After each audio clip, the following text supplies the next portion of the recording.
Rumpus, everybody. How you doing? I am Steven, the designer of this game, which is Pacific Flyboys. And we have a few changes. You can see there's been some details added to the carrier cards. There's now a repair track, and this might change. I added the cruiser destroyer cards here. You can see that. There we go.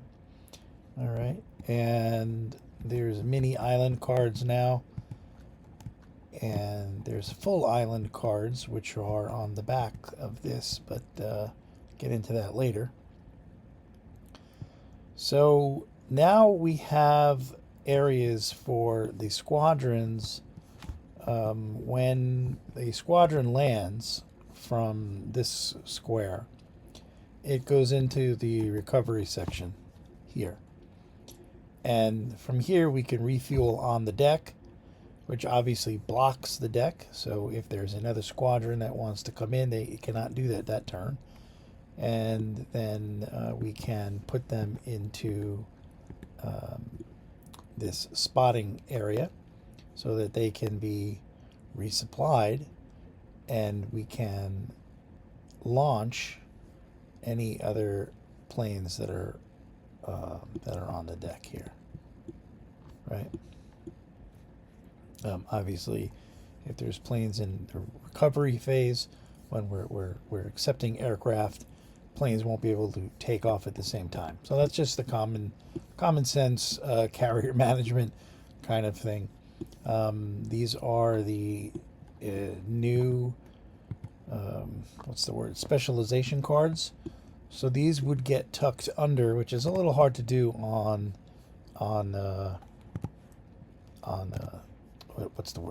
Tabletop Simulator. But you would kind of tuck this under one of the sides. Well, you would only tuck it under the right side. And you would use those specializations.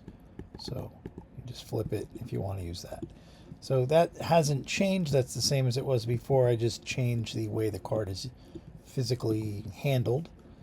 And I have the supply line cards. We have supply line cards, both damaged and full. What's the word? Full.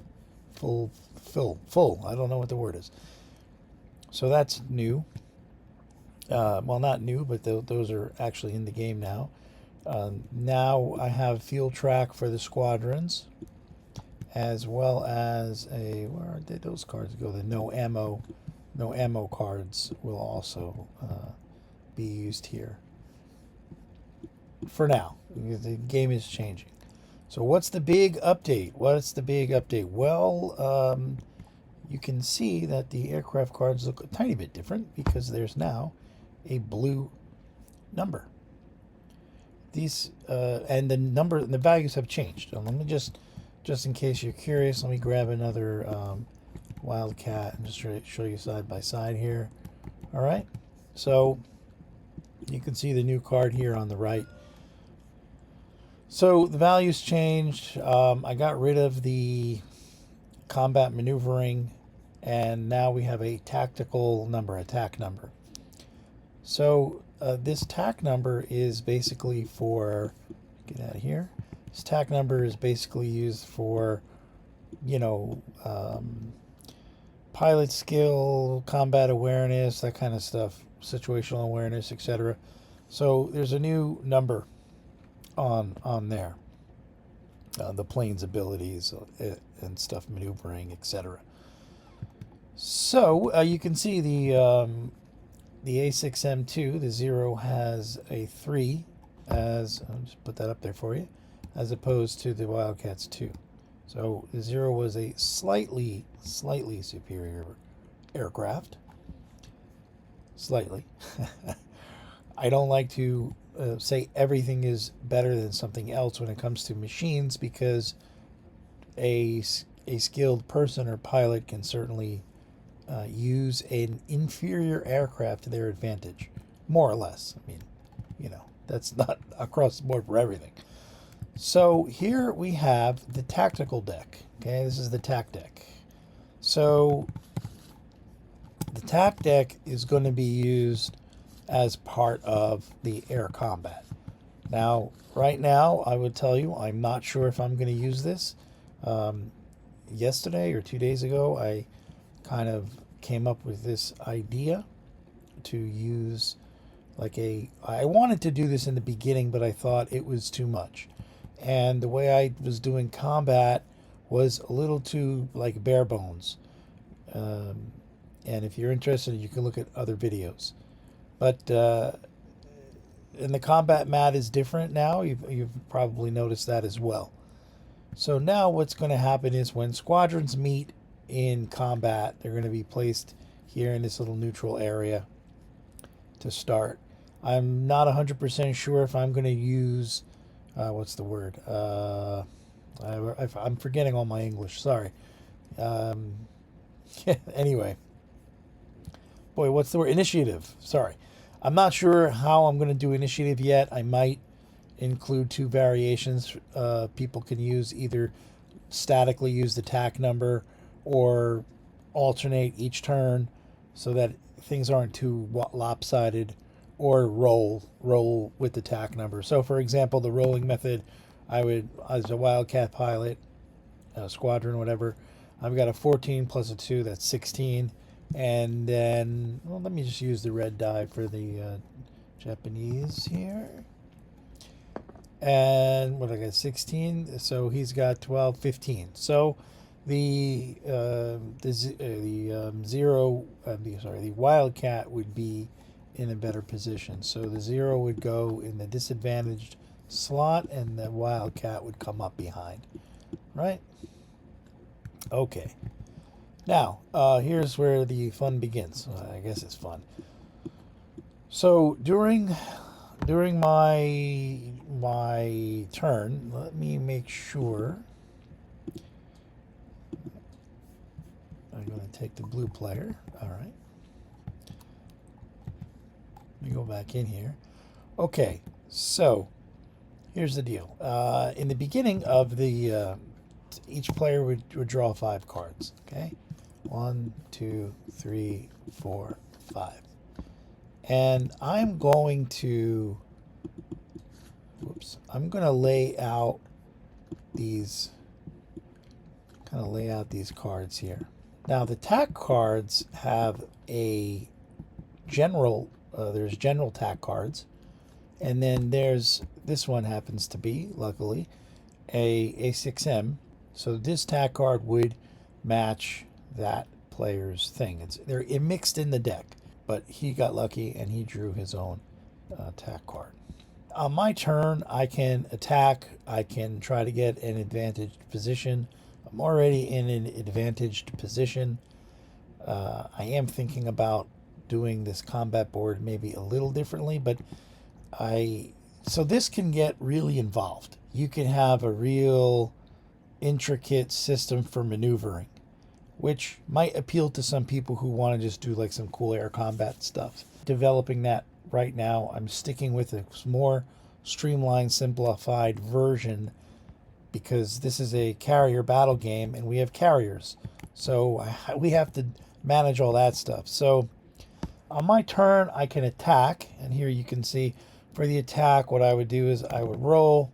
I get a 15 plus my attack, which is 3. So that's an 18. So I get an 18, and the enemy's defense is, what is that, a 7? That's a 16, and a 4. That's a 20. So he was able to evade my attack, so nothing hit him.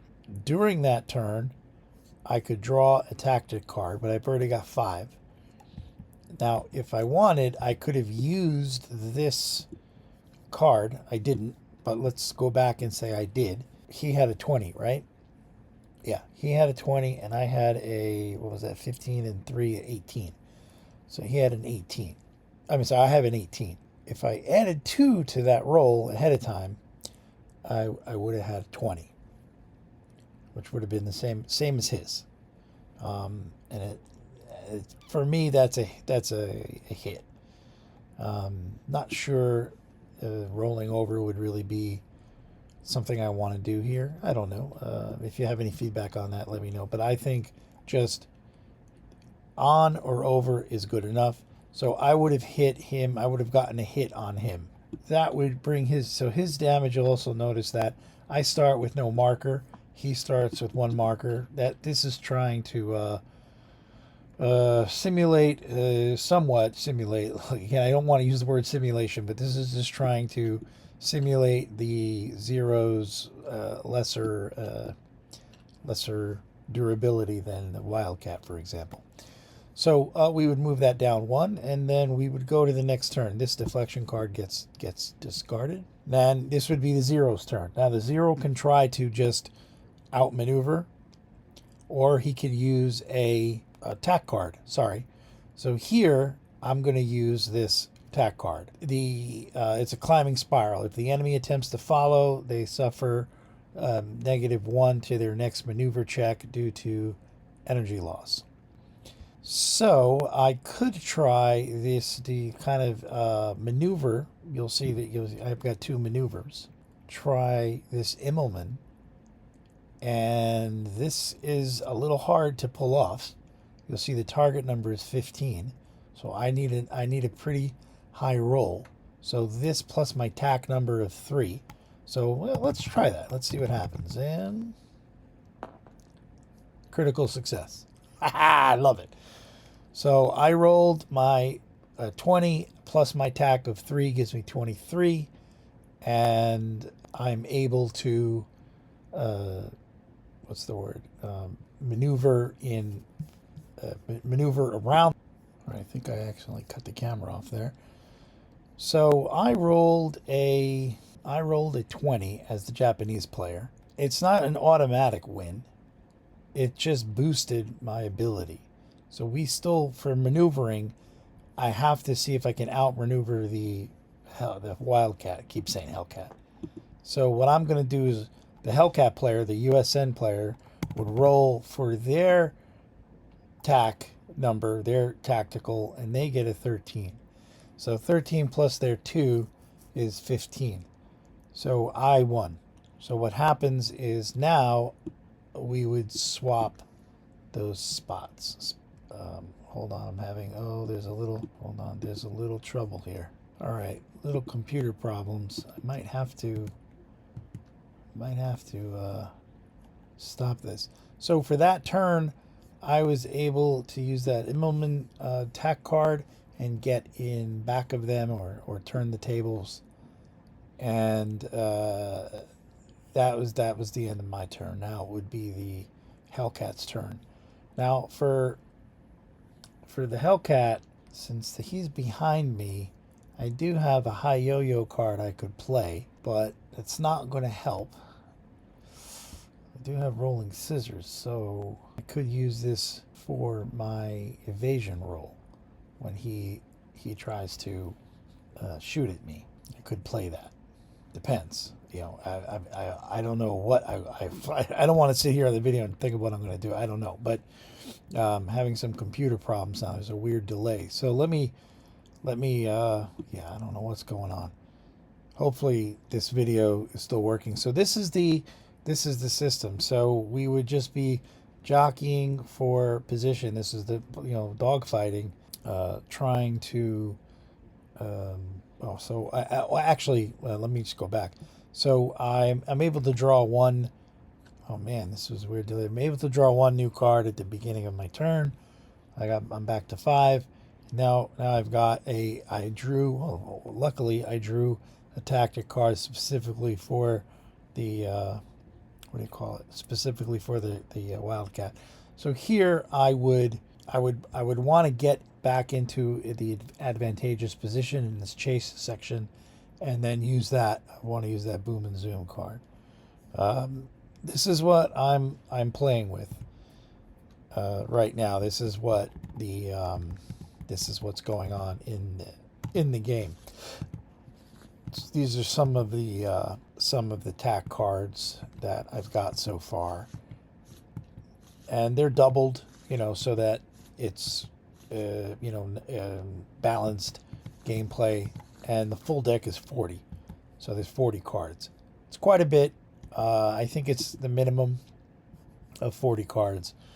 I have not gone through and changed the dive bombing and torpedo, torpedo bombing. I have not changed that system. I'm going to keep it the same way. I'm going to just have to change values now that I've changed for the third time in this game's life. I've changed the values for attack and defense. I'm curious what you think. If you think this, I know the other thing is I think I'm going to have to change the squadron. So this takes a little time to play, not as long as it took me to explain it. Seems like it's a little longer than the other system. The other system is it back here? This is the old version. But the other system I was using, it seems a little bit longer, more interesting, and more fun, arguably, because now you have more to think about with the combat instead of those 3 boxes and just kind of going through the steps. It was very boring. And, well, not very boring, but it wasn't scratching any itch or anything. And this, honestly, I could add some different cards and put out make a smaller, like a little bigger combat board than this one. And you could just do dogfighting without carriers. You could just play a dogfighting game with these cards. I'm kind of toying with the idea of also making that a separate, like a separate game that you could use, a different board. You'd be able to use the same planes and the same cards, but you would have a little bit different rules and a little different board to play on for the air combat.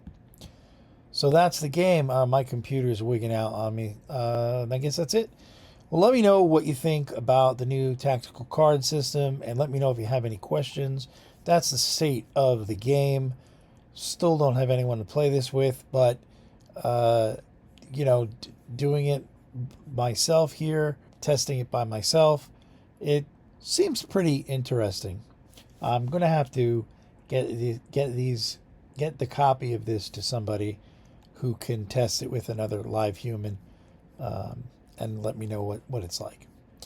Get some feedback. All right. Thank you for watching. Have a great day, and I'll see you soon.